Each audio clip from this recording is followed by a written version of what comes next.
Welcome back. In today's video, I'm going to be talking about what happened in the special election in the state of North Carolina in their 9th Congressional House District, and going over a couple of different pieces of data to paint a picture on what this means for both the Democrats and Republicans. Now, this is viewed as kind of a barometer for both parties on how things are playing out at this point in time as we get closer to the all-important 2020 election cycle, especially in a state like North Carolina, which is going to be very competitive on the presidential level as well as a competitive Senate race going on in the state. And if you're the Republicans and you're only going to win the 9th Congressional House District by around 2 percentage points, then I'd pretty much write off your chances of winning statewide in terms of that Senate and presidential race. Obviously, there's a lot of different dynamics and factors that go into it, but you definitely want to be seeing a larger margin of victory for the Republicans in this district if you're going to have success statewide, if you extrapolate those numbers out. But there are some positives that the Republicans can take out of this. Obviously, the fact that they're able to retain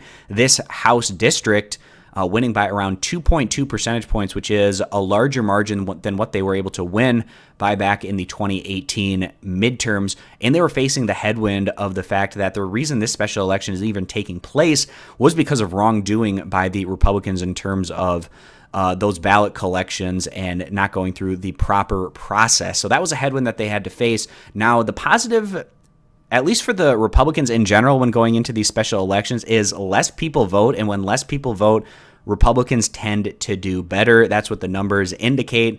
And that was also a potential advantage for them coming into this special election. But also in these special election scenarios with less people voting, if your base is really fired up and enthusiastic to go out and vote, that can help you. So that might have helped the Democrats in this scenario to keep things a bit more competitive than what you might expect in the 9th Congressional House District. So going over and taking a look at some historical data, the 2018 midterms actually saw it as a closer race between Dan McCready, and that time around it was the GOP candidate Mark Harris. It was 0.4 percentage points of a difference, so very close races both times around. But looking at the historical numbers going back to 2016, and we take a look, the Republican won by a landslide by about 16 or 17 percentage points, and that was with Donald Trump going on and winning the state of North Carolina in 2016 by around 3.5 or so percentage points. So obviously, if you're the Democrats and you're seeing that you can shrink a 16 to 17 point gap in this district for the congressional race down to between about, 0.4 to what we're seeing in this one at 2.2 percentage points, you should be happy.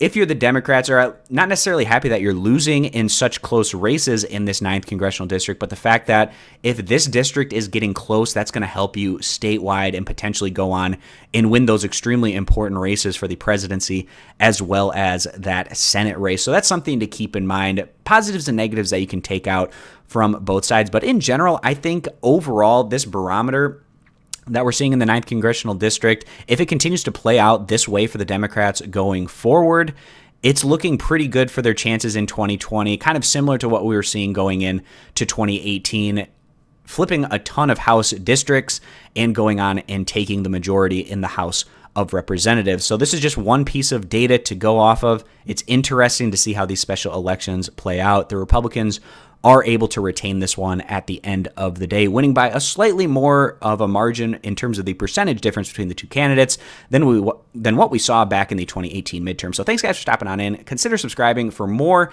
analysis like this in the future, and I hope to see you guys back here for my next video.